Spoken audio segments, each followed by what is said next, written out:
रवींद्र वस्त्रनिकेतन सलगरे घेऊन आले दिवाळी महाफेस्टिवल। 1 ते 30 ऑक्टोबर पर्यंत ऑफर्सचा धुरळा आणि खास दिवाळी गिफ्ट। नारायणपेठ साडी 333, काजू कतली पैठणी 693, गजलक्ष्मी पैठणी 754, राजहंस व Kalanjali Paithani 747, linen shirt 387, khadi shirt piece 243 आणि बॉयज शर्ट फक्त 199 मध्ये। तर मग त्वरा करा, रवींद्र वस्त्रनिकेतन सलगरे आणि शाखा। ताज्या बातम्यांसाठी महान करेला सबस्क्राइब करा आणि बेल आयकॉनला क्लिक करा। जोपर्यंत मागचं देत नाही आणि चालू हंगामाला 4000 जाहीर करत नाही तोपर्यंत ऊस तोडी देऊ नका, धनाजी चुडमुंगे। 10.25% रिकव्हरीला केंद्र सरकारने 3550 रुपये FRP जाहीर केली आहे। यानुसार श्री दत्त कारखान्याची ढोबळ FRP 4260 रुपये होते।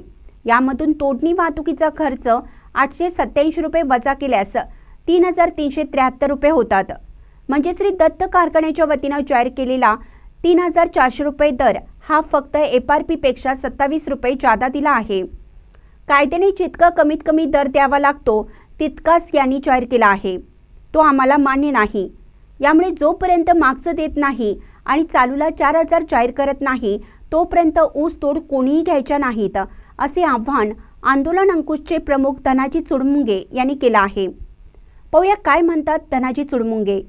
दत्त साखर कारखान्याने आज आपल्या चालू हंगामाची 3400 रुपये FRP जाहीर केलेले आहे आणि या कार्यक्रमामध्ये कारखान्याचे जे संचालक आहेत गणपत दादा यांनी गेल्या वर्षी आम्ही FRP पेक्षा 60 रुपये हिशोब रिकव्हरीचा आल्यानंतर आम्ही दिलेले आहेत असं चुकीचं विधान केलेलं आहे। या कारखान्याची गेल्या वर्षीचीच FRP 3200 रुपये होत्या, त्यांनी पहिल्यांदा 60 रुपये कमी दिले FRP पेक्षा आणि नंतर कारखाना हंगाम संपल्यानंतर 60 रुपये दिले आणि FRP पूर्ण केलेले आहे। म्हणजे FRP पेक्षा जादा काही दिलेलं नाही। 4077 रुपये या कारखान्याची गेल्या वर्षीची ढोबळ FRP आहे, त्यातनं 877 रुपये या कारखान्यानं वजा केलेले तोडणी वाहतुकीचे आणि अशा पद्धतीनं 3200 रुपये ही FRP फक्त गेल्या वर्षी दिलेला आहे। FRP पेक्षा कायद्यानं जे द्यायला लागते तेवढंच दिलेलं आहे आणि त्याचबरोबर यावर्षी ह्या कारखान्याची आत्ताच्या दराप्रमाणे 3373 रुपये FRP होत्या आणि त्यामध्ये 27 रुपये फक्त जादा घालून या कारखान्यानं 3400 रुपये दर म्हणून जाहीर केलेला आहे आणि हंगाम संपल्यानंतर तुम्हाला आणखी काही राहिलं तर देतो म्हणून सांगितलेलं आहे। गेल्या वर्षी जशी या लोकांनी फसवणूक केली, FRP पूर्ण करून FRPच फक्त दिली, FRP पेक्षा 1 रुपया सुद्धा जादा दिलेला नाही, तशाच पद्धतीनं आत्ताच्या अंदाजाची FRP काढलेली आहे। समजा जर या कारखान्याची रिकव्हरी थोडी कमी झाली आणि तोडणी वाहतूक खर्च जर थोडा कमी वाढला तर आम्ही FRP पेक्षा 50 रुपये 60 रुपये जे आत्ता 3400 रुपये 3350 जर FRP निघाली तर 3400 दिल्यात, म्हणजे FRP पेक्षा जादा दिलं 50 रुपये म्हणणार आणि पुढच्या हंगामामध्ये आणि आम्हाला फुकट ऊस द्या म्हणून हे लोक सांगणार आहेत। हे पूर्णपणे शेतकऱ्यांना फसवणारा उद्योग आहे। आम्ही 3400 दिलं, गेल्या वर्षी 3200चं या वर्षी 3400 दिलं असं म्हणतात, पण हे पूर्णपणे FRPच फक्त कारखान्याला द्यायला लागल्यात आणि FRP सुद्धा या लोकांनी रिकव्हरी कमी करून आणि तोडणी वाहतूक खर्च वाढवून ही तुम्हाला कमी दिलेले आहे आणि हा ऊसाचा दर नाही, ही ऊसाची कमीत कमी किंमत आहे। आज यांनी या चालूला आता 3400 दिल्यात, हा भाग वेगळा आहे, पण गेल्या वर्षी जे कारखान्याला फायदा झालाय त्या फायद्यातला वाटा यांनी 1 रुपया सुद्धा शेतकऱ्याला दिलेला नाही आणि पुढच्या वर्षी सुद्धा देणार नाही।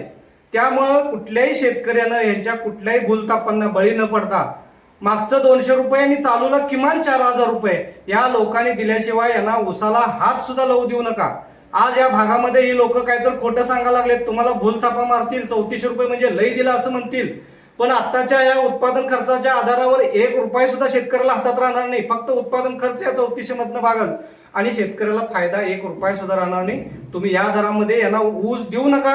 आता ऊसाची प्रचंड टंचाई आहे, कारखान्याला ऊसाची गरज आहे आणि हंगाम जरी 15 दिवस लांबला तरी काही फरक पडत नाही। कुठल्याही शेतकऱ्यांना आम्ही जो पण सांगत नाही संघटना तोपर्यंत अजिबात ऊस तोडी घेऊ नका। आज कुठं तरी ऊस तोडी दिलेले आम्हाला कळालेले आहेत, तिथल्या तिथं शेतकऱ्यांनी थांबवलेले आहेत। त्यामुळं कर्नाटकातून सुद्धा आज आम्हाला फोन आलेले आहेत, आम्ही काही 3400 रुपयाला देणार नाही म्हणून त्या शेतकऱ्यांनी सांगितलेलं आहे। त्यामुळे या लोकांना कुठेही ऊस मिळणार नाही। तुम्ही फक्त थोडे दिवस थांबायची तयारी करा, गप बसा आणि तुमच्या बांधावर बसून तुमचा ऊसाचा दर वाढवून घ्या। तुम्ही जर आता यांचं ऐकून जर ऊस दिला आणि कारखाना एकदा सुरू झाला तर पुढच्या वर्षी मी तुम्हाला आत्ताच सांगतो 1 रुपया सुद्धा ह्यात देत नाही। त्यामुळे अजिबात शेतकऱ्यांनी यांच्या भूलथापांना बळी न पडता कारखाना खोटं सांगायला गेल्या वर्षी 60 रुपये जादा दिले म्हणून तिने फक्त FRPच दिल्या या कारखान्याचा अहवाल काढून बघा, 4077 रुपये याची ढोबळ एफआरपी आहे, त्यातनं 877 रुपये वजा केलेत आणि 3200 रुपये एफआरपी दिलेली आहे, जी तिने आता दिलेली एफआरपी पेक्षा 1 रुपया सुद्धा जादा दिलेला नाही. आणि या वर्षी सुद्धा फक्त 27 रुपये एफआरपी पेक्षा जादा दिलेले आहेत. प्रचंड प्रमाणामध्ये कारखान्याला नफा झालेला आहे. आणि 5000 रुपये दर खरं तर द्यायला पाहिजे होता, आम्ही 4000 मागा लागलोय. हे सुद्धा दर शेतकऱ्याला परवडणारा नाही. तरी पण या कारखानदारीचं काहीतरी म्हणणं ऐकावं म्हणून आम्ही 4000 रुपये दर मागितलेला आहे. पैसे दिल्याशिवाय कुठल्याही शेतकऱ्यानं ह्या कारखान्याला अजिबात ऊस द्यायचा नाही. ह्या कारखानाच नाही, गुरुदत्त असेल, जवाहर असेल, शरद असेल, घोडावत असेल, कुणाला सुद्धा ऊस देऊ नका तुम्ही. ह्या कारखान्यांना गुडघं टेकायला आपण लावूया सगळी म्हणून. महानकरी न्यूजसाठी महेश पवार, शिरोळ.